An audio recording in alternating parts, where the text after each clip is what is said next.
Good morning and welcome to the discussion of The Hindu and Indian Express. This is daily news analysis and today is 23rd of जुलाई। सबसे पहले समझते हैं कि आज के हमारे इस सेशन में क्या क्या चीज़ें होने वाली हैं, कौन कौन से इंपॉर्टेंट आर्टिकल्स हम करने वाले हैं। चलिए देखते हैं। सो द हिंदू के पेज नंबर 7 में है the universe has no top और बॉटम। साइंस टेक से रिलेटेड है। एनवायरमेंट से रिलेटेड आर्टिकल द हिंदू के पेज नंबर 15 में है। From the dying reef to flooded graves, Vanuatu is leading a global climate case। And from Observer Research Foundation से लिया गया है एनवायरमेंट का article climate change and rising threat of arsenic rise a public health concern. US to pull out of UNESCO again 2 years after rejoining. ये the Hindu के page number 14 में है। IR से रिलेटेड टॉपिक है। A Supreme Court notice to center, state and on precedent governor's power। The Hindu के page number 1 में है, polity से रिलेटेड है। And different constitutional draft imagined India. The Hindu के पेज नंबर 11 में है, पॉलिटी से रिलेटेड है। And in over 90% of severe death workers has no safety gear. The Hindu के पेज नंबर 6 में है, सोशल जस्टिस से रिलेटेड है। देन सोशल जस्टिस से रिलेटेड एक और आर्टिकल है द हिंदू के पेज नंबर 8 में, realities behind the global experiment of remote work. इसे आप सोशल जस्टिस और इंडियन सोसाइटी दोनों से रिलेट कर सकते हैं, पेपर 2 में या पेपर 1 में। कल्चर एंड आईआर से रिलेटेड टॉपिक है पेज नंबर 8 में, India China and conflict over Buddhism. इस सेशन में पूरे 22 एमसीक्यूज आपको मिलने हैं। कितने? 22। यहाँ पे लिखते हैं 22 एमसीक्यूज आपको मिलेंगे, सब आप अटेम्प्ट करो। मेंस के भी 15 प्लस क्वेश्चन है एंड आई नो कि आप पूरे 15 अटेम्प्ट नहीं कर सकते, तो आप अपनी स्ट्रेंथ के according at least 4 to 5 question attempt कर सकते हैं अगर आप सिंसियरली यूपीएससी की प्रिपरेशन कर रहे हैं तो। And in case you want to join topic wise answer writing, you can join mains 500, India's most glorious and most comprehensive program, offers 500 topic wise answer writing with every topic greatly covered। चलिए शुरू करते हैं। First article हमारा है where is the centre of universe. जैसे कि आपको पता है हम लोग मोस्टली साइंस टेक से स्टार्ट करते हैं या कभी कभार एनवायरमेंट से, but mostly science tech, then environment, then economy, then IR, then polity. ये हमारा सीक्वेंस रहता है। So where is the centre of universe? Universe has no centre. Universe has no centre. एक और बात, एक क्वेश्चन मुझे आप लोगों ने पूछा कि नोट्स मेकिंग में दिक्कत हो रही है, ये 40 पेज 35 पेज का डेली का द हिंदू आ रहा है, तो इसको कैसे आप 2 से 3 पेज में नोट्स बनाएं। और अगर आप 2 से 3 पेज या मैक्सिमम 4 पेजेस में नोट्स नहीं बनाते हैं तो फिर प्रॉब्लम है। क्यों? बिकॉज अगर आप 4 पेजेस का नोट्स बनाते हैं लेट्स से, और आपने 300 डेज का नोट्स बनाया, तो ये अपने आप में 1200 पेजेस का नोट्स हो जाएगा। 4 पेजेस इंटू 300 डेज बराबर 1200 पेजेस हो जाएंगे। देखो, ऐसा नहीं कि 1200 पेजेस के नोट्स रिवाइज नहीं किए जा सकते हैं। इसको रिवाइज करने में आपको 8 to 10 डेज लगेगा केवल। ठीक है, अगर आपने बहुत क्रिस्प लिखा होगा तो आपको ये लग सकता है 15 डेज, लेकिन इसमें आपकी एक्यूरेसी बहुत ज़्यादा रहेगी। बट अगर आप इसको 2 to 3 page, let's say average आप 3 पेज में अपने आप को लिमिट करते हैं, तो 3 into 300 इक्वल टू 900 पेजेस, ये ज़्यादा रीजनेबल है for one one year current affairs. अगर आप ऐसा करते हैं कि उसे आप बिलो 1000 पेजेस में कवर करते हैं तो वो बहुत ही अच्छा आइडिया होगा। उसको रिवाइज करने में आपको 10 डेज से ज़्यादा का समय नहीं लगेगा। प्रीलिम्स के पहले रिवाइज कर सकते हैं, मेंस के पहले रिवाइज कर सकते हैं। और इसमें जो आपको फ़ायदा मिलेगा वो ये कि आपके जो नंबर ऑफ क्वेश्चन है बहुत ईजिली आप 140 135 मार्क्स क्रॉस कर सकते हो। द हिंदू की इतनी स्ट्रेंथ होती है। ठीक है, बाकी मैं आप पे सारी चीज़ें छोड़ता हूँ। हाँ, तो ये आप शॉर्ट नोट्स कैसे बना सकते हो, उसका तरीका क्या है? तो जो बुलेट्स हमने यूज़ किए हैं ना, उनको उनको उनको फॉलो करो, बुलेट वर्ड्स को। जैसे यहाँ पे देखो बुलेट में लिखा है, ये रेड बुलेट्स में लिखा है, तो इनको फॉलो करिए आप। दूसरी चीज़, जिन चीज़ों पे ज़्यादा एम्फेसिस किया जाता है, जिन चीज़ों को ज़्यादा एक्सप्लेन किया जाता है, आप उनको लिखो। ठीक है, इतना काफ़ी होगा। बाकी थोड़ी सी दिक्कत आएगी शुरुआत में, स्पेशली अगर आप रेगुलर द हिंदू नहीं करते थे या आपका लैंग्वेज में कमांड नहीं है तो उसके लिए परेशान होने की ज़रूरत नहीं। थोड़ी थोड़ी प्रैक्टिस करते रहो, धीरे धीरे आ जाएगा। 1 से 2 महीने में आपका बढ़िया कमांड आ जाएगा। तो यूनिवर्स का अपने आप में कोई सेंटर नहीं है। ठीक, यूनिवर्स का कोई टॉप नहीं है, कोई बॉटम नहीं है, कोई एज नहीं है, मतलब कोई किनारा नहीं है, कोई सेंटर नहीं है। ये एक्सपैंड हो रहा है यूनिफॉर्मली इन ऑल डायरेक्शंस, लगभग बराबर गति से सभी दिशाओं में एक्सपैंड हो रहा है। यही यूनिवर्स का नेचर है। ओके, कॉस्मिक एक्सपेंशन, इसको समझते हैं। तो all the galaxies are moving away from each other. जो गैलेक्सीज हैं वो एक दूसरे से दूर जा रही हैं। उनका लोकेशन कुछ भी हो, इससे कोई फर्क नहीं पड़ता। बिकॉज ऐसा इसलिए बिकॉज स्पेस इटसेल्फ एक्सपेंडिंग। ये पॉइंट अपने नोट्स में डालो, और ये जो हमने ऊपर मेन मेन पॉइंट्स बोले इनको डालो, ठीक है। और ये गैलेक्सीज, ये स्पेस एक्सपेंड कर रहा है, जबकि गैलेक्सी नहीं एक दूसरे से दूर जा रहा है, एक दूसरे से मूव नहीं कर रही है। गैलेक्सी मूव नहीं कर रही है एक दूसरे से, बल्कि स्पेस एक्सपेंड कर रहा है। इसको समझने के लिए एक छोटा बलून लो, एक बलून में थोड़ी सी हवा डालो, उसमें पेन से आप कुछ थोड़े से डॉट लगा दो, जैसे कि इस बलून में डॉट लगे हैं। फिर उसमें थोड़ी हवा और डालो, तो आप ये देखोगे कि ये बलून में ये जो पॉइंट्स आपने डाले हैं, डॉट्स आपने डाले हैं, इनको आप एबीसी के फॉर्म में भी लिख सकते हो। तो ये जो आपने डॉट्स डाले हैं ये एक दूसरे से दूर हो रहे हैं। जब ये बलून और बड़ा होगा तो ये एक दूसरे से डॉट्स और दूर हो जाएंगे। तो गैलेक्सीज इसी तरह एक दूसरे से दूर जा रहे हैं, बिकॉज यूनिवर्स एक्सपेंड कर रहा है, ठीक है। चलो, बिग बैंग के बारे में कुछ मिसकंसेप्शन है, इसको दूर कर देते हैं। वो ये कि big bang was not an explosion from centre point. ऐसा बिलीव किया जाता था कि बिग बैंग किसी सेंटर पॉइंट से एक्सपैंड कर रहा है, जो कि सही नहीं है। Big bang was not a centre point, it was rather an event. ये एक इवेंट था जहां पे स्पेस टाइम बिगेन हुआ टू एक्सपैंड साइमल्टेनियसली, ठीक है, एवरीवेयर साइमल्टेनियसली। इसमें ह्यूमन लिमिटेशंस क्या है कि human intuition images 3D object where centres, जिसमें कि सेंटर्स होते हैं, जैसे सोप बबल्स, गुब्बारे, इन सब में सेंटर होता है।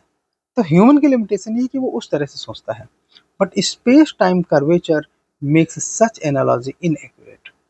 जो स्पेस टाइम का कर्वेचर है वो इसको इनएक्यूरेट बना देता है, बिकॉज उसका कोई सेंटर नहीं है। ध्यान रखेंगे ना, ये दो तीन फैक्ट है आपके प्री का क्वेश्चन को तो ये ठीक कर देंगे। नो एक्सटर्नल स्पेस मतलब universe is expanding into anything, it creates space as it expand and there is no outside or background space. मतलब ये कि यूनिवर्स के बाहर कोई स्पेस नहीं है। सो कोटेड बाय वर्नर हिंसबर्ग, ये एक कोट है वर्नर हिंसबर्ग का। ये आप इसलिए याद रख सकते हैं कि यूनिवर्स पे कभी कोई ऐसे आता है तो आप इसे लिख लीजिए। कहाँ ढूंढेंगे उस समय तैयारी में, मेंस में कोई क्वेश्चन लिखना चाहते हैं तो ये आपके एक नंबर है, ठीक। तो हिंसबर्ग क्या, सॉरी हाइजेनबर्ग क्या कहते हैं, वर्नर हाइजेनबर्ग क्या कहते हैं, हाइजेनबर्ग कहते हैं कि physics does not offer comfort, it offers reality, a reminder of the abstract counter narrative nature of modern cosmology. तो हाइजेनबर्ग कहते हैं कि physics does not offer comfort, physics comfort नहीं ऑफर करती है, इट ऑफर्स रियलिटी, इसमें आपको सत्य पता चलता है, वास्तविकता पता चलती है। A reminder of the abstract and counterintuitive nature of the modern cosmology. जो मॉडर्न कॉस्मोलॉजी है उसका एक abstract and counterintuitive nature, यानी कि जो हम कल्पना नहीं कर सकते वैसा नेचर, ठीक है, काउंटर इंट्यूटिव नेचर। हाँ, ये हाइजेनबर्ग है, इसको ध्यान रखेंगे। चलिए, मेंस 500 के अकॉर्डिंग हम कुछ क्वेश्चंस देख लेते हैं। What is the basic principle behind working of the Hubble space telescope, what are its important findings. आप इसका आंसर लिख सकते हैं, इस टॉपिक से वो रिलेटेड है। नज 100 एमसीक्यूज को सॉल्व कर लेते हैं। आइए देखते हैं first question.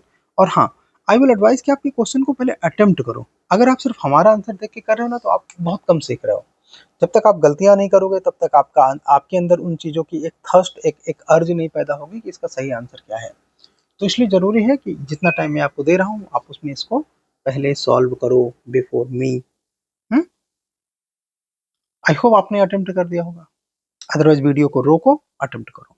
The effort to detect existence of Higgs boson particle have become frequent news in recent past. What is are the importance of this particle? It is expected to expand the origin of mass of fundamental particles. It is one of the candidates that makes up dark matter. It is expected to play significant role in unification of fundamental forces. Done, done, done. Okay, आइए देखते हैं। First, it is Higgs boson के बारे में है। It is expected to expand the explain the origin of masses of fundamental particles. ये सही है, first is correct. Second, it is one of the candidate that makes up dark matter. ये establish नहीं किया जा सकता कि हिग्स बोसॉन डार्क मैटर बनाता है, ये एक्सप्लेन नहीं किया जा सकता। हाँ, अगर ये कहा जाता कि फंडामेंटल पार्टिकल्स तो सही हो जाता। तो इसे बाहर करेंगे, two out, two out, two out. इसका मतलब थ्री भी गलत है। It is expected to play significant role in the unification of fundamental forces, again not. Higgs boson is a particle not force, तो थ्री भी गलत है, वन ओनली। नेक्स्ट करेंगे।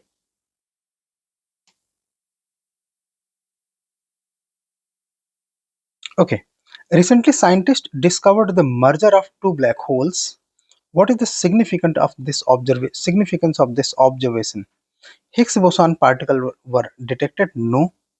Higgs boson particle के हेल्प से नहीं पता चलता कि कोई ब्लैक होल मर्ज हो रहा है या नहीं। देयर आर डिफरेंट थिंग, आपको पता होगा, ये हमने अभी पीछे ही डिस्कस किया है। ग्रेविटेशनल वेव्स वर डिटेक्टेड, यस। इससे हमें पता चलता है कि ब्लैक होल मर्ज हो रहे हैं। Possibility of intergalactic space travel through wormhole was confirmed, no. ऐसी पॉसिबिलिटी पॉसिबल ही नहीं है, तो इसमें केवल टू करेक्ट होगा। नेक्स्ट नेक्स्ट आर्टिकल को चलते हैं, जो कि है वनुआतु के बारे में। आइए देखते हैं।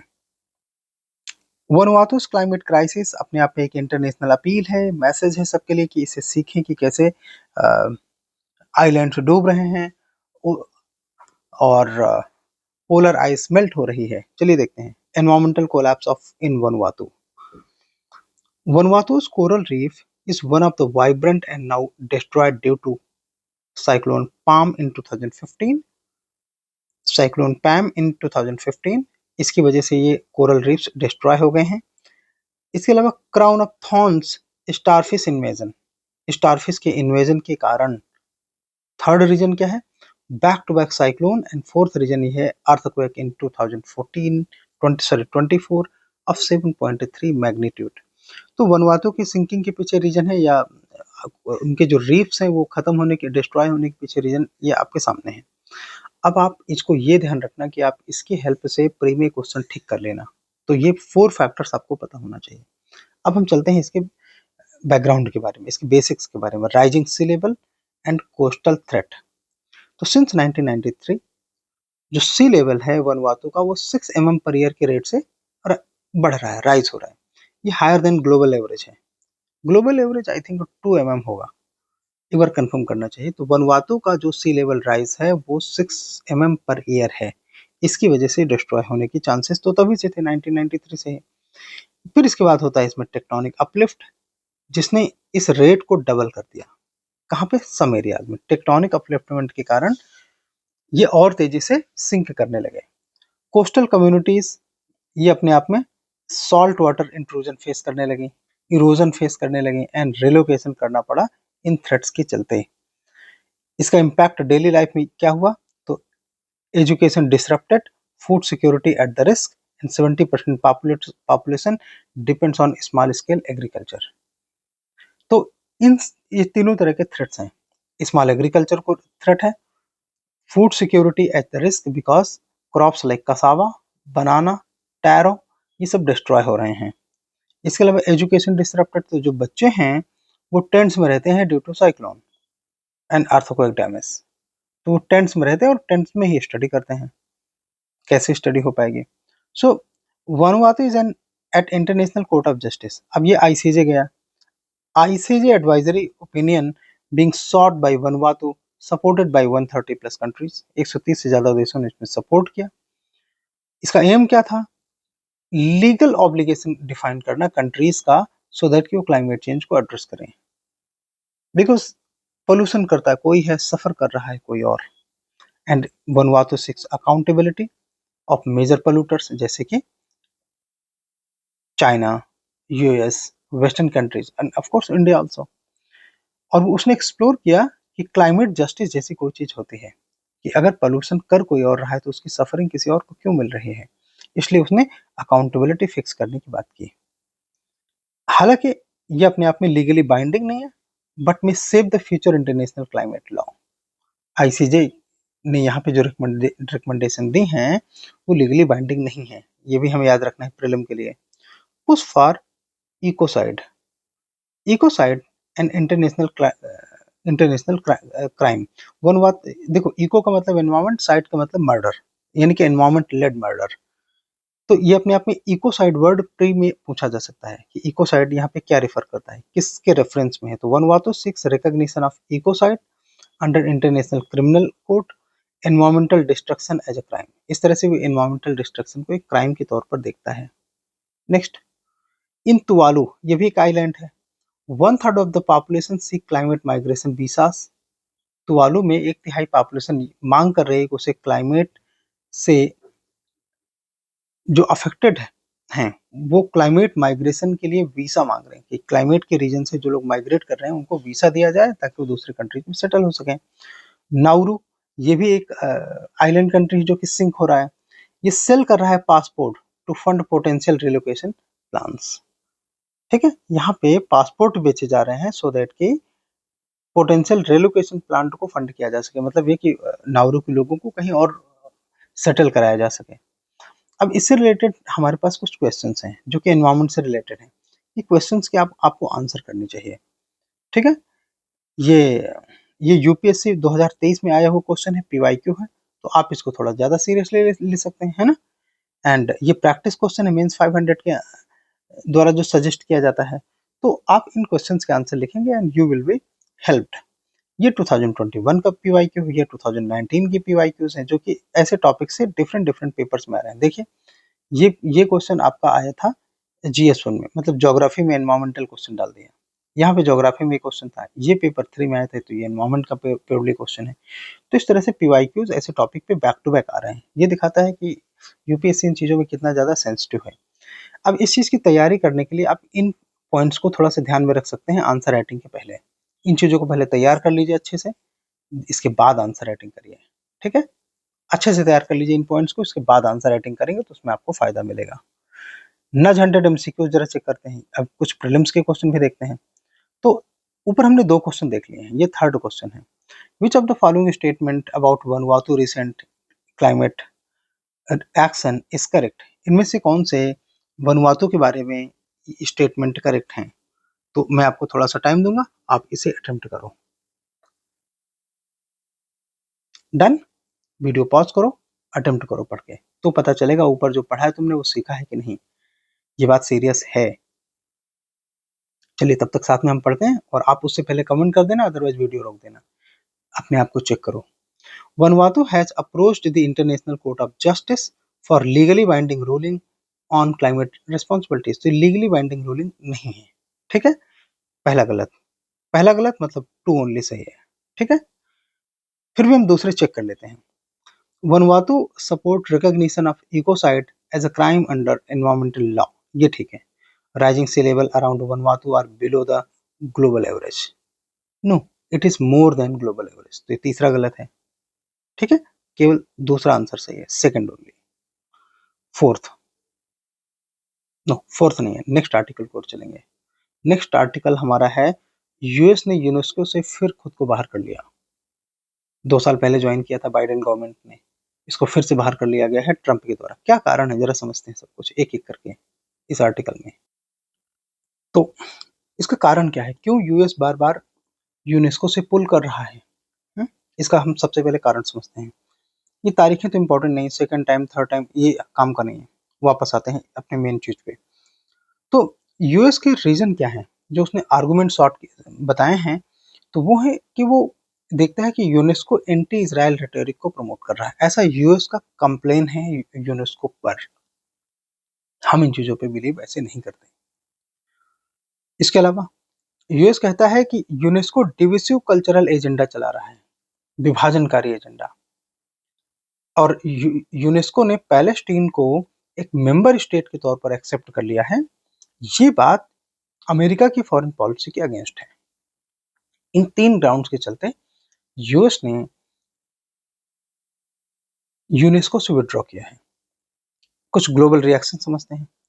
यूनेस्को की जो डीजी हैं ऑन्ड्रे एजुले, उन्होंने इसमें रिग्रेट एक्सप्रेस किया है और उन्होंने एंटिसिपेट किया है कि ये मूव जो है एक एंटिसिपेटेड था, ऐसा उनको लग रहा था कि ऐसा हो सकता है, बट सी डिनाइड, उन्होंने डिनाई किया कि एंटी इजराइल बायस का जो आरोप यूनेस्को पे लगता है ये गलत है, ठीक है। और उन्होंने बताया कि यूनेस्को का जो वर्क है in Holocaust education and combating antisemitism, this should be noted, कि उन्होंने हॉलोकॉस्ट से रिलेटेड जो एजुकेशन एंड एंटीसेमिटिक फीलिंग्स के अगेंस्ट में जो उन्होंने, एंटीसेमिटिक का मतलब होता है यहूदियों से नफरत करने की भावना, ज्यूस से हेट करने की जो टेंडेंसी है उसे एंटीसेमिटिज्म कहते हैं।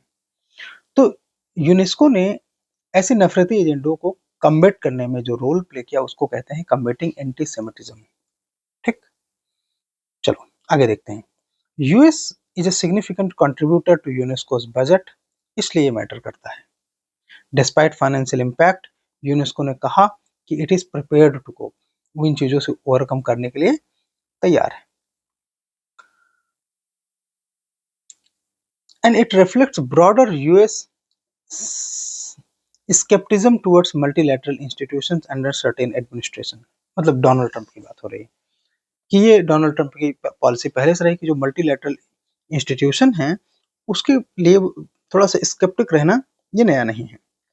अब हम समझते हैं इंडिया और यूनेस्को के बीच में क्या क्या चल रहा है। हमारे काम का ज्यादा ये है। Full form United Nations education scientific and cultural organisation, ठीक है। किसी भी टाइम अगर आपको ये पीडीएफ चाहिए तो टेलीग्राम इस वाले टेलीग्राम चैनल पे आना, T. में द कॉन्सेप्चुअलाइज। चलिए ओके, यूनेस्को बना कब था? 1945 में। इसका हेडक्वार्टर पेरिस फ्रांस में है एंड इसका ऑब्जेक्टिव है टू प्रमोट करना collaboration in education, science, culture and communication. India के रिलेशन कैसे रहे? तो इंडिया फाउंडिंग मेंबर है। इंडिया ज्वाइंड यूनेस्को इन 1946, ठीक है, और ये 1945 में बना है। इनिशियली इसे फाउंडिंग मेंबर माना जाता है, ठीक है। क्लोजली काम करता है वर्ल्ड हेरिटेज साइट में, एजुकेशनल रिफॉर्म में, लिटरेसी वगैरह को बढ़ाने के लिए, इंटेंजिबल कल्चरल हेरिटेज में, freedom of expression, traditional knowledge, AI ethics and disaster resilience, इन सारे फील्ड में ये काम करता है। Okay, UNESCO world heritage site in India as of 2024, India has 42 world heritage sites, जिसमें कि 34 कल्चरल हैं, 7 नेचुरल हैं, 1 मिक्स्ड है। ये याद रखना मिक्स्ड कौन सी है। तो मिक्स है कंचनजंगा नेशनल पार्क, जिसे हम कहते हैं कंचनजंगा नेशनल पार्क। नेचुरल में काजीरंगा, वेस्टर्न घाट्स, कल्चरल में ताजमहल, हम्पी एंड जयपुर, ये कुछ इंपॉर्टेंट है। UNESCO intangible cultural heritage from India. अब इंटेंजिबल की बात करें तो India has 14 elements inscribed including yoga, Kumbh Mela, Kutiyattam, ये संस्कृत थिएटर होते हैं, वैदिक चैंटिंग, दुर्गा पूजा, ये चीजें अपने आप में इंटेंजिबल कल्चरल हेरिटेज है। यूनेस्को को कौन कौन से इनिशिएटिव इंडिया में चल रहे हैं? तो UNESCO Mahatma Gandhi institute of education for piece and sustainable development, Delhi में है ये। International mother language day and promotion of linguistic diversity, तो मदर लैंग्वेज डे और लिंग्विस्टिक यानी कि भाषाई विविधता को प्रचार करने के लिए, लिंग्विस्टिक डाइवर्सिटी को प्रमोट करने के लिए कार्य करता है। ये सपोर्ट करता है इंक्लूसिव एजुकेशन को, specially for girls and marginalised communities. कुछ चैलेंजेस इसके हैं कि need better preserve sites, site का प्रिजर्वेशन थोड़ा ज़्यादा अच्छे से किए जाने की ज़रूरत है।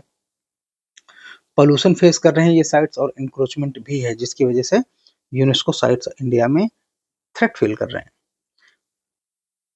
To promote digital heritage, AI ethics and indigenous knowledge ecosystem, UNESCO यहाँ भी चैलेंजेस फेस कर रहा है, जबकि इनमें अपॉर्चुनिटी भी है। चैलेंजेस भी हैं, अपॉर्चुनिटी भी है। बैलेंस किया जा सकता है डेवलपमेंट को और कंजर्वेशन को। अब हम इससे रिलेटेड कुछ क्वेश्चंस देख लेते हैं। तो आप राइट कर सकते हैं इन क्वेश्चंस पे आंसर, ये मेंस के क्वेश्चन है, ठीक है। जैसे कि ये क्वेश्चन यूनेस्को पर आईआर पे है, ये क्वेश्चन यूनेस्को के कल्चर पेपर 1 और सोशल जस्टिस पेपर 2 के पार्ट में ये रिलेटेड है। तो इनके आप आंसर कर सकते हैं। हम बात करेंगे प्रीलिम के क्वेश्चंस की। तो ये हमारा क्वेश्चन नंबर 4 है प्रीलिम्स का।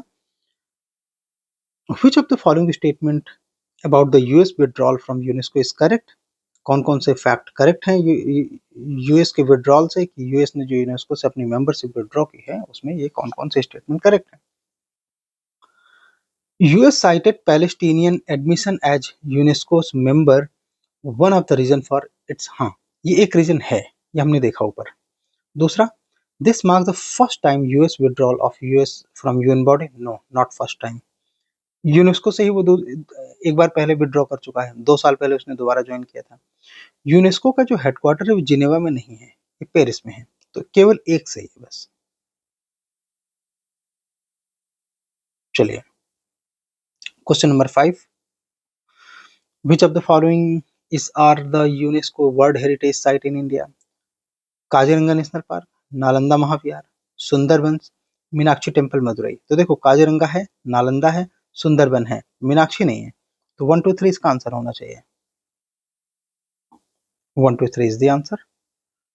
अगर आप किसी भी टाइम प्रीलिम्स में कोई भी दिक्कत महसूस कर रहे हैं तो आपके लिए एक अच्छा सोल्यूशन हो सकता है टॉपिक वाइज आंसर राइटिंग के जैसे ही टॉपिक वाइज एमसीक्यूज। नज 100 आपको ऑफर करता है 6000 superior most MCQs bye UPSC toppers, and इसको करने के बाद आपको आपके कट ऑफ से 10 या 20 मार्क्स ज़्यादा नहीं होते। इसके करने के बाद आपके कट ऑफ से 40 या 50 मार्क्स ज़्यादा होते हैं, बिकॉज इसमें से आप करने के बाद इजिली सिक्योर कर सकते हैं मार्क्स मोर देन 135 और 145 और इवन 155। बिकॉज जब आप टॉपिक वाइज करते हैं ना, तो टॉपिक वाइज करने के बाद कोई एरिया आपका छूटता नहीं है। तो यूपीएससी चाहे जिस तरह से परमुटेशन कॉम्बिनेशन बनाए नए क्वेश्चन में, आपके लिए कोई डिफिकल्ट नहीं होता है, वो आप आसानी से ऐसे कर सकते हो। एंड ऐसा नहीं कि इसके लिए 1 लाख पे करना है, 2 लाख पे करना, नहीं, इट इज जस्ट 5 आपको 100 पेपर्स इसमें मिलेंगे। कुछ पेपर्स इसमें 50 क्वेश्चन फॉर्मेट में होते हैं, कुछ 100 क्वेश्चन फॉर्मेट में होते हैं, करंट अफेयर्स इंक्लूडेड होता है। इसका ब्राउजर आप एक बार हमसे व्हाट्सएप में लीजिए या टेलीग्राम में लीजिए, फिर आप ये डिसाइड करिए कि आपको कितना हेल्प करेगा। चलिए आते हैं वापस। ऑब्जर्वर रिसर्च फाउंडेशन में एक आर्टिकल था, climate range and rising threat of arsenic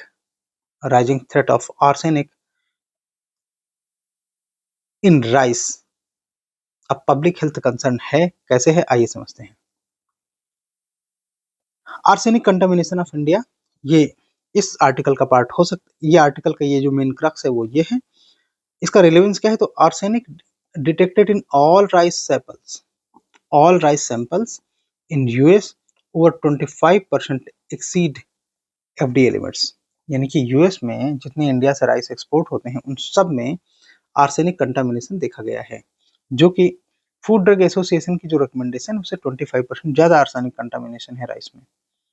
ये मेन कंसर्न है। इंडिया एक राइस डिपेंडेंट कंट्री है and it is vulnerable due to similar cultivation pattern and ground water contamination. India भी इस तरह के कंटामिनेशन यानी कि आर्सेनिक कंटामिनेशन के लिए वल्नरेबल है। तो और क्या है इसमें, इसका लिंक क्या है क्लाइमेट चेंज से, ये समझते हैं। तो rising CO2 level and temperature, जब आर्सेनिक कंटामिनेशन बढ़ता है तो एसिडिटी बढ़ती है, CO2 का लेवल बढ़ता है। सॉइल वाटर इंटरेक्शन है, ऐसा इसलिए जो भी कंटामिनेशन ग्राउंड वाटर में है वो अपने आप में CO2 को इंक्रीज करता है। Redistribution of nutrient and toxins, जो टॉक्सिन्स हैं यानी कि जो जहरीले पदार्थ हैं वो फिर से पानी की हेल्प से वो रिडिस्ट्रीब्यूट हो जाते हैं पूरे इकोसिस्टम में। ये बायोडाइवर्सिटी के लिए थ्रेट होता है, ठीक है। इससे जो बायो अवेलेबिलिटी है and uptake of arsenic by rice ये बढ़ जाता है। तो जब ये रिडिस्ट्रीब्यूट हो जाते हैं सॉइल में, तो सॉइल से ये आर्सेनिक अपने आप में पैडी फील्ड में आ जाते हैं, यानी कि राइस की क्रॉप में आ जाते हैं। इस तरह से ये स्प्रेड होता है। राइस कल्टीवेशन प्रैक्टिस भी रिस्क में है। क्यों? Because flood irrigation promotes arsenic Uptake. जो बाढ़ का पानी इरिगेशन में आता है ना, वो आर्सेनिक कंटामिनेशन को बढ़ाता है। ये प्रीक याद रखना fact. Due to low oxygen anaerobic condition develop होती है इस वजह से। कहाँ पर? सॉइल पे। Contaminated irrigation water converts arsenic into soluble organic. ये जो बाढ़ का पानी होता है ना, ये कंटामिनेटेड होता है। जब इससे सिंचाई की जाती है या ये खेतों में फैल जाता है तो इसमें ये जो आर्सेनिक है इसको कन्वर्ट कर देता है सोल्यूबल घुलनशील इनऑर्गेनिक्स में, यानी कि इनऑर्गेनिक कंपाउंड बनते हैं जो कि सोल्यूबल होते हैं, सोल्यूबल फॉर्म में होते हैं और इजीली अब्जॉर्ब कर लिए जाते हैं राइस की रूट्स में, यानी कि पैडी फील्ड में जो धान के खेत की जड़ें होती हैं उसमें से आर्सेनिक पौधों में आ जाता है और पौधों से राइस के यानी कि चावल में आ जाता है। हुँ? इसके हेल्थ इम्पैक्ट क्या है? अगर इसका लगातार एक्सपोजर बना रहता है तो lungs, skin and bladder cancer हो सकते हैं, cardiovascular disease, developmental issues in children में ये इस तरह की प्रॉब्लम देखी जा सकती है। कुछ स्टैटिस्टिकल इनसाइट देखते हैं। In India arsenic intake projected to rise from 1.54 microgram to 2.21 microgram per kg body weight. Lancet Planetary Health Report 2024 कहती है कि cancer burden in China to rise from 13.4 to 19.3 million due to arsenic in rice. तो ये concern सिर्फ India का नहीं है, China का भी है। मोस्ट अफेक्टेड इंडियन स्टेट्स कौन से हैं? तो जहाँ पे बाढ़ आती है वहीं ज़्यादा होंगे, जैसे Andhra Pradesh, Telangana, Karnataka, Tamil Nadu, Kerala. High rice consumption India में 60 to 90%। ये चुनौती है हमारे लिए कि हम राइस आर्सेनिक को कम नहीं कर पा रहे हैं और हमारी पॉपुलेशन राइस डिपेंडेंट है।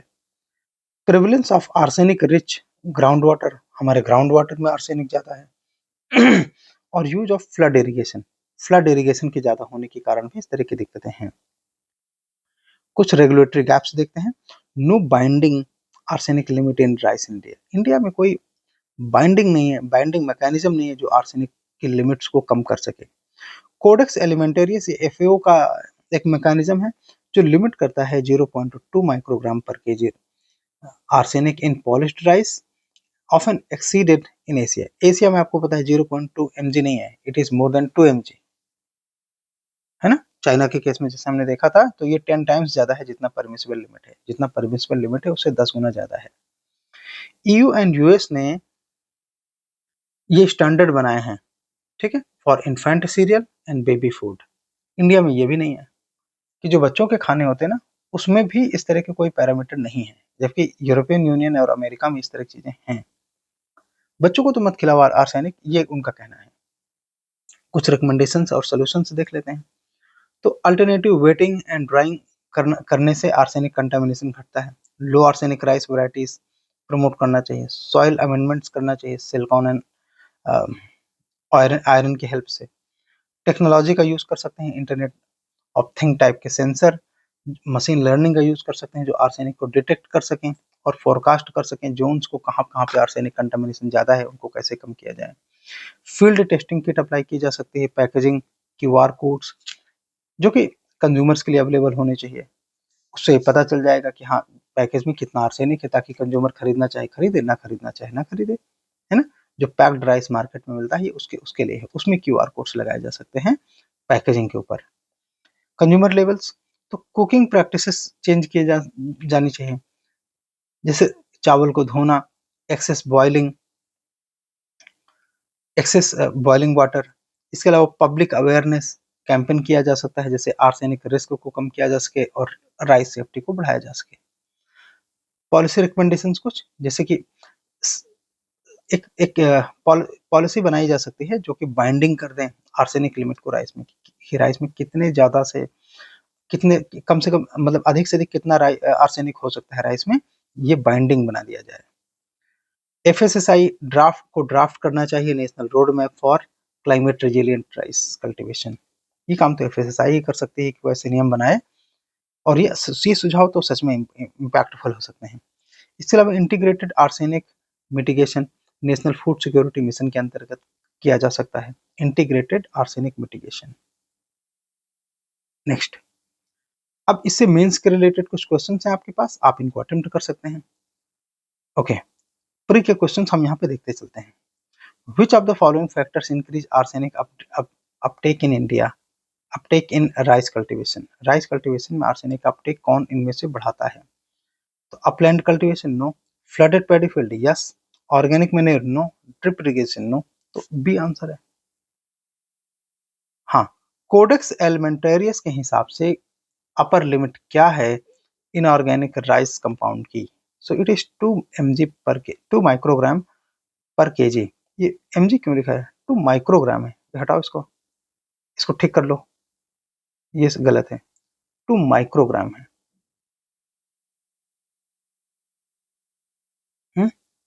एक मिनट चेक कर लेते हैं, ये माइक्रोग्राम ही था, नो 2 mg ही सही है, okay then it is fine, 2 mg तक है तो इसको हम सही मानेंगे। एंड सॉरी, हाँ यहाँ पर ये 2 mg ही सही है, ठीक है, ये सही लिखा था, no problem. Next, which of the following, इसको करो, which of the following states in India are most vulnerable to arsenic contamination in rice due to high consumption and irrigation practices? तो आंध्रा सही है, केरला सही है, दो ही सही है, 1 और 3 सही होना चाहिए, चेक कर लेते हैं, 1 और 3 सही है। ओके नेक्स्ट, इसको अटेम्प्ट करो। क्वेश्चन नंबर 9 है, which of the following technologies can aid in early detection of arsenic rice growing region?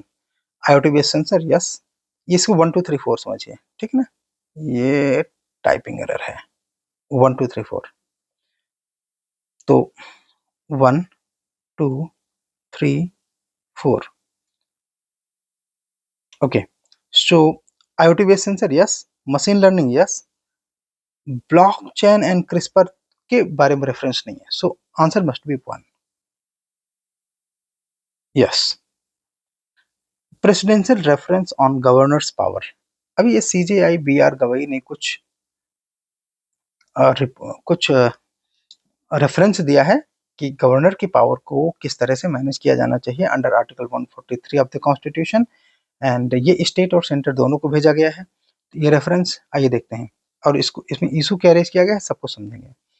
इसमें क्लैरिफिकेशन है on whether judiciary can impose time limits on president and governors under article 200 to 201 related to state bills, ये इसका main reference है, ठीक है, और ये news का आर्टिकल है।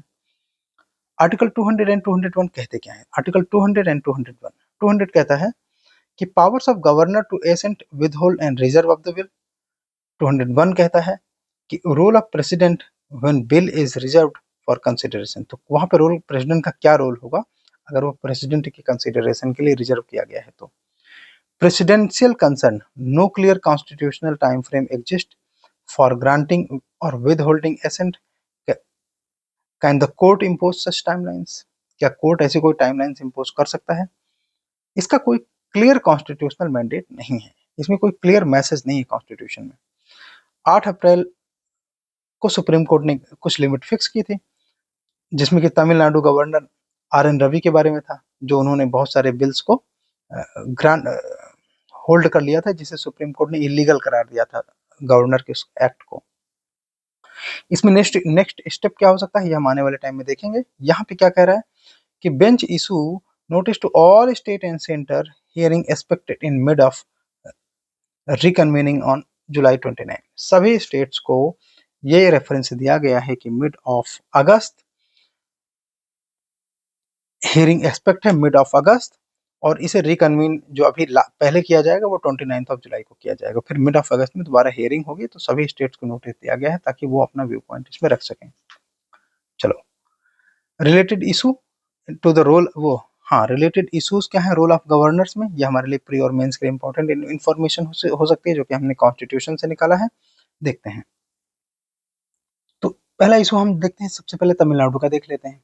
जैसे गवर्नर ऑफन डिले करते हैं या बिल्स को बार बार विदहोल्ड कर लेते हैं, और ऐसा एक बिल विदहोल्ड किया गया जिसको कि तमिलनाडु ने 10 बार पास करके भेजा, ठीक है, 10 टाइम्स रिपास्ड बिल को उन्होंने विदहोल्ड कर लिया काफी समय तक, ये अपने आप में अनकॉन्स्टिट्यूशनल कहा गया सुप्रीम कोर्ट के द्वारा।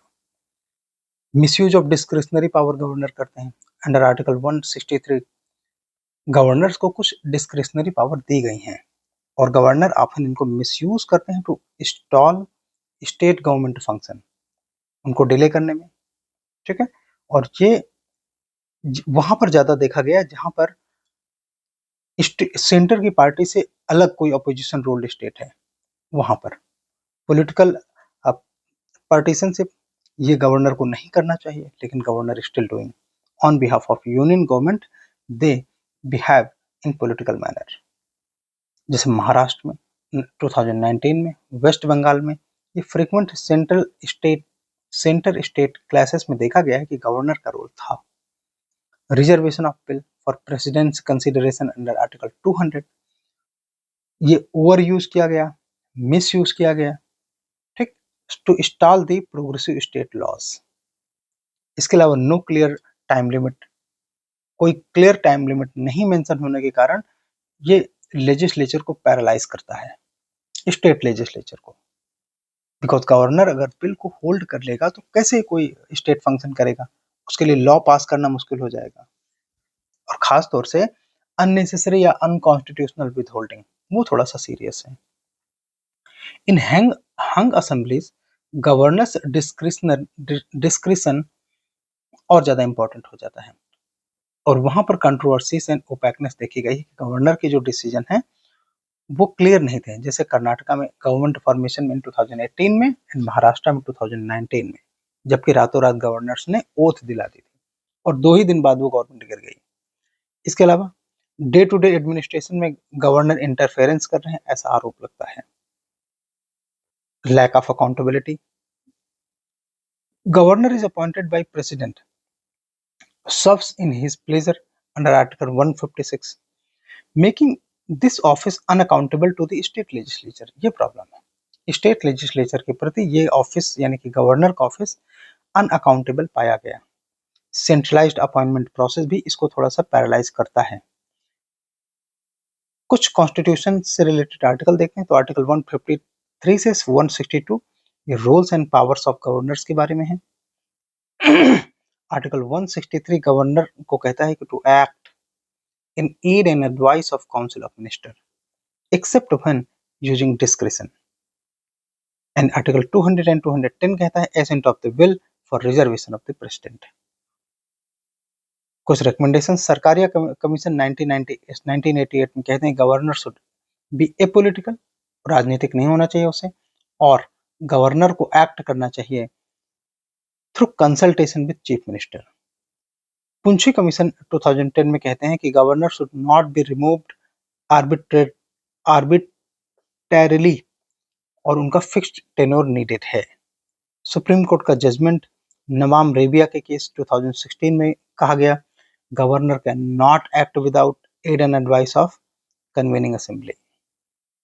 ठीक है, विदाउट इन कन्वीनिंग असेंबली, यानी कि गवर्नर एक्ट नहीं कर सकते हैं without aid and advice in convening assembly. Assembly को कन्वीन करने में गवर्नर बिना एड एंड एडवाइस की काम नहीं कर सकते हैं। मतलब ये कि असेंबली में कौन मिनिस्टर होगा, कौन कौन होगा, इस बात के लिए गवर्नर को चीफ मिनिस्टर से एडवाइस लेनी चाहिए। कुछ मेंस के क्वेश्चंस आपके सामने हैं, आप इनको अटेम्प्ट कर सकते हैं। ठीक है, एंड ये PYQs हैं 2022 में आए, 2021 में, 2019 में जो गवर्नर से रिलेटेड थे। ये अपने आप में इंपॉर्टेंट एरिया होता है। 2015 में तो वैकेंसी क्लास 10 ईयर में 4 क्वेश्चंस आए, है ना, तो इंपॉर्टेंट हो जाता है इसको अटेम्प्ट करना। चलिए, अगर आप किसी भी समय ये PDF पाना चाहते हैं तो ये द कॉन्सेप्चुअल आइज के ऑफिशियल चैनल से इसे पा सकते हैं। वेबसाइट है हमारी, ये एप्लीकेशन है यहाँ पर। एंड और किसी क्वेरी के लिए, जैसे हमारे किसी कोर्सेज में एडमिशन लेना हो तो ये नंबर्स की हेल्प से आप एडमिशन ले सकते हैं। चलिए, कुछ आंसर राइटिंग के समय कुछ टिप्स आपको जरूरत पड़ेगी, तो वो टिप्स हैं यहाँ पर, इनको आप पढ़िए, इनके आधार पर आप अपनी तैयारी करिए और आंसर राइटिंग करिए। यहाँ पे आपको हिंट्स मिलेंगे कि कैसे अपने आंसर लिखे जा सकते हैं। Under which article can president of India Under which article can the President of India seek the opinion of Supreme Court on pleasure on question of law or fact? बताएंगे। Attempt करो। Done, otherwise pause. 143 हम बार बार इसकी बात कर रहे हैं, ठीक है। चलिए आगे चलते हैं। Different constitutional draft imagined in India. आज़ादी के पहले कॉन्स्टिट्यूशनल की जो ड्राफ्ट कॉन्स्टिट्यूशन के जो ड्राफ्ट बने हैं उनके बारे में ये आर्टिकल है। बड़ा सा आर्टिकल है, इसको अच्छे से पढ़ेंगे और समझेंगे। आइए चलते हैं। इंडियाज कॉन्स्टिट्यूशनल विजन बिफोर 1950, यही इस आर्टिकल का क्रक्स है। तो आज़ादी के पहले यानी कि इंडिपेंडेंस के पहले मल्टीपल कॉन्स्टिट्यूशनल ड्राफ्ट बने 1895 से लेकर 1948 के बीच में, जिसमें बहुत सारे आइडियोलॉजिकल ग्रुप्स थे, उनके व्यूज थे, जिसमें कि लिबरलिज्म, गांधीज्म एंड नेशनलिज्म, सोशलिज्म, इन सारी बातों को हम देख सकते हैं कि कैसे ये ग्रो हुए आज़ादी के पहले के भारत में। तो सबसे पहले के देखते हैं major constitutional draft. Constitution of India bill 1895, ये लिबरल नेशनलिस्ट के द्वारा तैयार किया गया था। ये एट्रीब्यूट करता है जैसे बाल गंगाधर तिलक को। And they propose civil liberties, legal equality, separation of power. ये इंस्पायर्ड था ब्रिटिश कॉन्स्टिट्यूशनलिज्म से, यानी कि ब्रिटिश की कॉन्स्टिट्यूशन से इंस्पायर्ड था। इसने एम किया dominion status, not full independence. M N Roy ने 1944 में रेडिकल डेमोक्रेटिक बेसिस पर अपनी कुछ डिमांड रखी, जिसमें radical humanism, linguistic federalism, bill of rights, right right to revolt, parliamentary sovereignty, citizen committees, economic equity, rights justiciable होने चाहिए, सोशियो इकोनॉमिक राइट्स भी साथ में होने चाहिए। एक Hindustan Hindustan free state act 1944 का था, जिसमें कि नेशनलिस्ट राइट विंग के द्वारा इसे तैयार किया गया था। They proposed unitary state, one language, one culture, and surprisingly they included secular provisions, religious freedom, and no state religion. Important. Allowed a right to secession, emergency powers, citizen duties.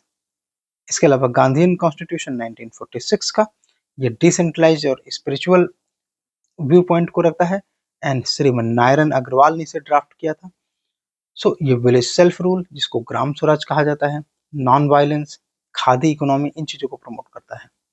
ये minimalist state को promote करता है, यानी कि state का minimum intervention होना चाहिए। It rejected industrialism and legalism, rejected industrialism and legalism.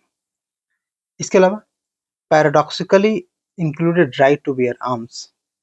अपने व्यूज के अगेंस्ट में इन्होंने आर्म्स को, वेपन को लेने की परमिशन दी। देखिए सब सारी चीजें ऐसे ही जो आप गलत कर देंगे अगर इनको सही से पढ़ेंगे नहीं तो, और ये सब प्री और मेंस में आने वाले क्वेश्चंस हैं। सोशलिस्ट पार्टी ड्राफ्ट, मुझे समझ नहीं आता कैसे गांधीवादी आंदोलन है जो राइट टू वियर आर्म्स को परमिट कर रहे हैं।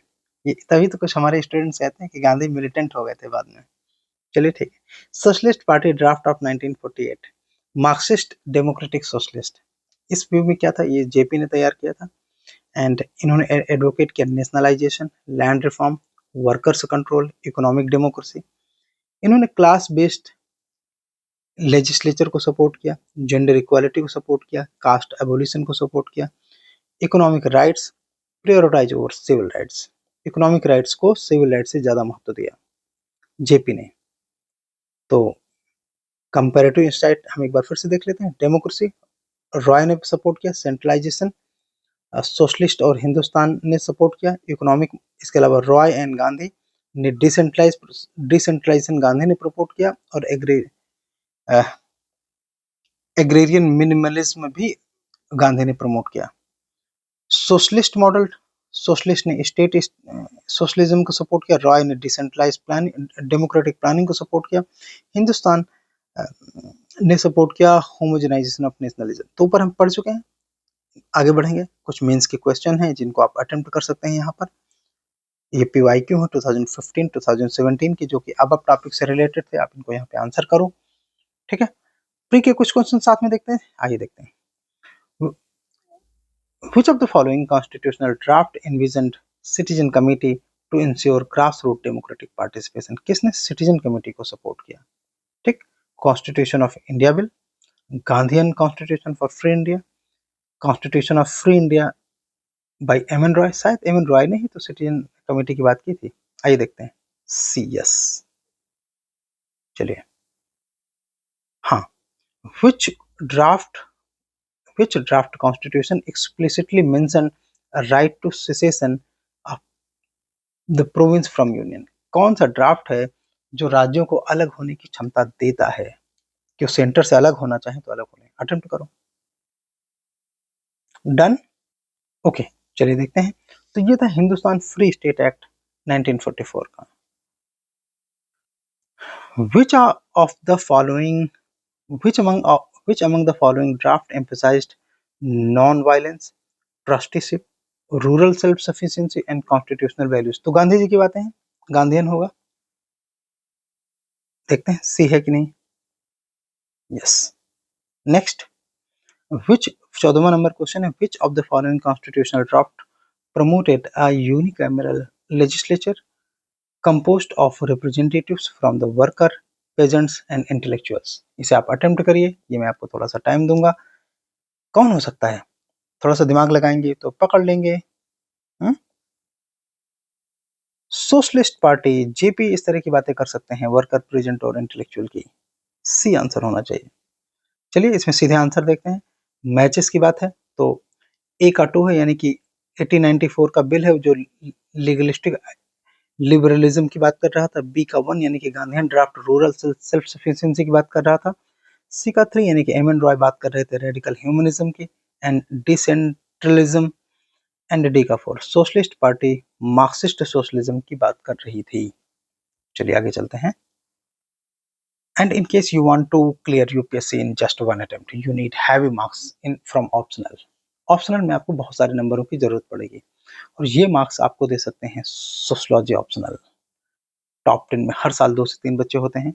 नया बैच हमारा अभी स्टार्ट हुआ है 14 जुलाई को। आप इसको ज्वाइन कर सकते हैं इंग्लिश मीडियम में एंड हिंदी मीडियम में ऑल्सो। हमारे पास बैचेस हिंदी और इंग्लिश दोनों मीडियम में है। सोशलॉजी के मार्क्स आप जब भी देखेंगे आप सरप्राइज हो जाएंगे। नेक्स्ट, चलिए, ministry of social justice and empowerment की रिपोर्ट है। इस रिपोर्ट में जिसमें फाइंडिंग फ्रॉम सोशल ऑडिट, इसमें हम देखेंगे कि किस तरह से क्या कंडीशन है sewer septic tank cleaning death से रिलेटेड जो मैटर है। तो देखिए, ये डेटा आपके बेसिकली मेंस के लिए काम का है। 90% वर्कर्स के पास पीपीई नहीं था, मतलब पर्सनल प्रोटेक्शन इक्विपमेंट नहीं था। 49 आउट ऑफ 54 जिनके पास सेफ्टी गियर नहीं था। ओनली केवल एक केस ऐसा था जिनके पास ग्लव्स और गम बूट्स दोनों थे। कितनी शर्मनाक बात है ना, सिर्फ एक के पास। No mechanised equipment available in 87% of cases. 87% लोगों के पास मैकेनाइज्ड इक्विपमेंट नहीं थे। केवल 2 केसेस ऐसे थे जिनके पास इक्विपमेंट थे। केवल एक केस ऐसा था जिसने ट्रेनिंग लिया था, बाकी ने ट्रेनिंग भी नहीं लिया था। तो violation of legal and human right, manual scavenging banned under this law, prohibition of employment as manual scavenging and their rehab act 2013 में। तो मैनुअल स्क्वेंजिंग बैंड है, इसके बाद हो रहा manual scavenging. What a law. But hazardous cleaning and sewers continues without safeguards, इसमें safeguards भी नहीं है। कंसेंट ऑफ एम्प्लॉयज, ये एक बड़ा इशू है। एम्प्लॉयज के कंसेंट के बिना ही उनको सब काम कराया जा रहा है। कोई इन्फॉर्म्ड कंसेंट नहीं है आधे से ज्यादा केसेस में। वर्कर्स इंडिविजुअली कॉन्ट्रैक्टेड है, 70% डेथ उन्हीं की हुई है जो वर्कर आए और काम करने लगे। ठीक है, 54 डेथ्स में 38 डेथ्स उन्हीं की हैं। Only 5 workers employed by government agencies, केवल 5 जो है वो सरकारी एजेंसी के द्वारा अपॉइंट किए गए थे। अवेयरनेस गैप है। अवेयरनेस ड्राइव कहाँ चल रहा है? तो केवल 7 केसेस में अक्रॉस द 3 डिस्ट्रिक्ट, केवल 7 केसेस में अवेयरनेस ड्राइव से, बाकी अवेयरनेस गैप्स है। Minimum implementation of legal and educational council है, इम्प्लीमेंटेशन ही नहीं है, सबसे बड़ी दिक्कत है। नमस्ते स्कीम इंपॉर्टेंट है। Ministry of social justice and empowerment ने इसे शुरू किया है। यह रिहेबिलिटेशन एंड सेफ्टी को प्रमोट करता है। सीवियर सेप्टिक टैंक्स में वर्कर्स एंड वेस्ट पिकर्स के लिए ये आइडेंटिफाई करता है पूरे 84,000 workers across 36 state and union territories. तो इंडिया में ऐसे 84,000 मैनुअल स्क्वेंजिंग रैक पिकर्स ऐसे वर्क में हैं लोग। कुछ क्वेश्चंस देखते हैं। ये मेंस के लेवल का क्वेश्चन है, मींस 500 से रिलेटेड है, आप इसे अटेम्प्ट करो। प्री का क्वेश्चन यहाँ पे हम देख लेते हैं। Consider the following regarding the hazardous severe and septic tank cleaning in India. पढ़िए और करिए। Done, otherwise pause. Namaste schemes aims to completely mechanize sewer, not completely. More than 90% sewer deaths in 2020 to 23 occurred without workers having PPE. Yes, the 2013 Act bans both manual scavenging and septic tank cleaning. It bans manual scavenging, not septic tank cleaning. That's problem. तो ये दोनों गलत हैं, केवल दूसरा सही होगा। Next,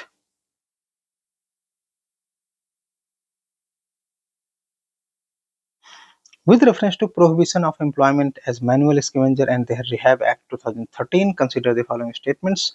The Act prohibit employment of manual scavengers only in rural areas. No, not only in rural areas. Manual scavenging is completely prohibited. The Act provides for rehab of identified manual scavengers. Yes, yes. Identified manual scavengers को rehab दिया जाता है. B answer होना चाहिए. Yes, चलिए आगे चलते हैं. प्रीलिम्स के लिए इकोनॉमी के बैचेस चालू हैं. अगर आप हिंदी मीडियम में हैं तो अभी ज्वाइन कर सकते हैं. पूरे 4 महीने का बैच है. इंग्लिश मीडियम में ज्वाइन करना चाहते हैं थोड़ा सा वेट कर लीजिए, चलेगा. नेक्स्ट आर्टिकल है realities behind global experiment of remote work. चलिए समझते हैं. इसका जो मेन क्रक्स है that is remote work unequal reality evolving the norms global trends and findings. इसके रिलेटेड है, मेंस के लिए इंपॉर्टेंट आर्टिकल है. शुरू करते हैं. ग्लोबल सर्वे 2024-25 के अकॉर्डिंग था. इसमें 40 कंट्रीज की डेटा है जिसको स्टैनफोर्ड एंड ईफो इंस्टीट्यूट ने इस रिपोर्ट को तैयार किया है. इसमें आइडियल रिमोट डेज हैं 2.6 पर वीक. आइडियल रिमोट डेज हैं 2.6 पर वीक. एक्चुअल में 1.27 डिक्लाइनिंग, ये सिंस 2020 से डिक्लाइन करते हुए 1.27 बचा है per week, days per week from remote work. Asia में only 1.1 remote days per week है, जो कि एवरेज 1.16 यूके, कनाडा और यूएस में है, यानी कि घट रहा है. मैनेजरियल एंड कल्चरल हेजिटेशन है इसमें, जिसमें जैसे लॉयल्टीज अपने बॉस के प्रति है ना, और इस तरह की चीजें हैं जिसमें कि unreliable internet, cramped home, shared spaces, ये रिमोट वर्क को इनहिबिट करते हैं. बिकॉज घर में अगर आपकी अच्छी कंडीशन नहीं होगी तो आप काम कैसे करोगे. Employers fear loss of team cohesion, innovation and oversight. इस तरह की दिक्कतें हैं जिसकी वजह से एम्प्लॉयर भी इस चीज को अलाउ नहीं करता. Gender dimension, mother desire most remote work. ज्यादातर मदर, मतलब एवरेज 2.66 डेज जो हैं रिमोट वर्क के, वो मदर्स के हैं. मदर होमवर्क चाहते हैं. For many women remote work ये अपने आप में सर्वाइवल टूल है, नॉट अ चॉइस. ये डबल बर्डन है वर्क और केयर गिविंग दोनों का. इस वजह से men without kids want remote work for freedom, creativity and balance. Health and hidden cost इसमें स्टैटिस्टा 2023 की रिपोर्ट कहती है कि remote workers report higher physical mental health issues, जो घर से काम कर रहे हैं. ओके, बैक एक, eye strain, brain out, isolation, ये सब दिक्कतें रिमोट वर्कर के साथ ही हैं. और towards hybrid and inclusive future, hybrid work seen as best compromise, यानी कि जहाँ पे रिमोट वर्क और ऑफिस वर्क दोनों होता है, जहाँ पे घर से भी काम होता है, ऑफिस से भी काम होता है, ये सबसे अच्छा होता है. इसके सबसे अच्छा आउटपुट है. ये डिजिटल डिटॉक्स प्रैक्टिस है. गवर्नमेंट सपोर्ट इसमें चाहिए, broadband access, subsidies and legal protection. ये सोशल क्वेश्चन ये कि आर वुमेन ट्रूली एम्पावर्ड और burdened, is men desire freedom, reshaping workplace masculinity. तो इस तरह के क्वेश्चन रेज होते हैं. चलो इसमें आंसर लिखो. मेंस का क्वेश्चन है. प्री का क्वेश्चन यहाँ पे हम देख लेते हैं. क्वेश्चन नंबर है 18. With reference to recent trends in remote work, globally consider the following statement. The average number of desired remote work days globally exceeds actual days. Average work days actual days से ज़्यादा है. Okay, average number of desired remote work days globally exceeds, हाँ ये ज़्यादा है. Actual work days से average work days ज़्यादा है. Average desired जो days हैं वो ज़्यादा हैं. Mothers report highest preference for remote work, ये भी सही है. जबकि remote workers face fewer physical health issues than office. No, ज्यादा फेस करते हैं, तो ये गलत है.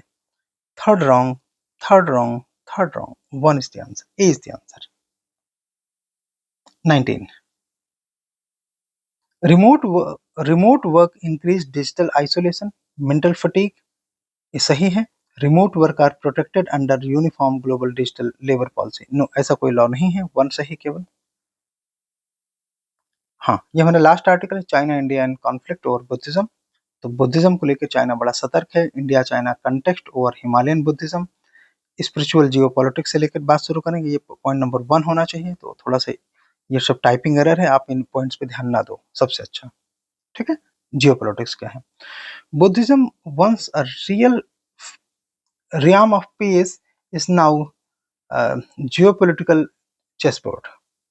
बुद्धिज्म को, जिसको आप realm of पीस के तौर पर जानते थे, शांति का अ, एक पैगाम देता है, वो अब जियोपॉलिटिकल चेसबोर्ड का पार्ट बन गया है। कॉन्टेक्स्ट कर रहे हैं इंडिया और China. India China rivalry in Himalayan centre of religious influence, not just military और trade. Chinese China Buddhist statecraft. इसमें क्या है कि चाइना एम करता है टिबेटन बुद्धिज्म को टू असर्ट सॉवर्निटी। मतलब चाइना इसलिए टिबेटन बुद्धिज्म को रिप्रेजेंट करना चाहता है, सो दैट कि तिब्बत में अपनी सॉवर्निटी को दिखा सके। 1950 से 1950 से क्या रहा है केस? तो China control reincarnation of living Buddhas, maintain database, recognized lamas, use monasteries and shrines as soft power tool, send monks on diplomatic tours backed by Beijing। ये सब कुछ चाइना ने किया है। इंडिया ने देर से शुरुआत किया अपना स्ट्रेटेजिक रिस्पॉन्स, जबकि उन्होंने दलाई लामा को होस्ट किया 1959 में, and lacked strategic vision until recently. लेकिन फिर भी कोई बड़ा स्ट्रेटेजिक विजन इंडिया के पास नहीं था बुद्धिज्म को लेके। So India promoted Buddha as a Buddha's birth place अपने आप को, एंड इन्वेस्टेड पिलग्रिमेज सर्किट, जैसे बुद्धिस्ट डिप्लोमेसी है। India effort remain fragmented. फिर भी इंडिया के जो एफर्ट है वो अच्छे ऑर्गेनाइज नहीं है, फ्रेगमेंटेड है। दलाई लामा सक्सेशन क्राइसिस, तो दलाई लामा करीब 90 साल से ऊपर के हो गए हैं। वो प्लान कर रहे हैं री इनकारनेट आउटसाइड चाइना। मतलब वो एक न्यू दलाई लामा होंगे, वो चाइना के बाहर के होंगे, ऐसा उन्होंने कहा, जैसा कि इंडिया में। सो चाइना इंसिस्ट करता है it will appoint own Dalai Lama using golden urn method.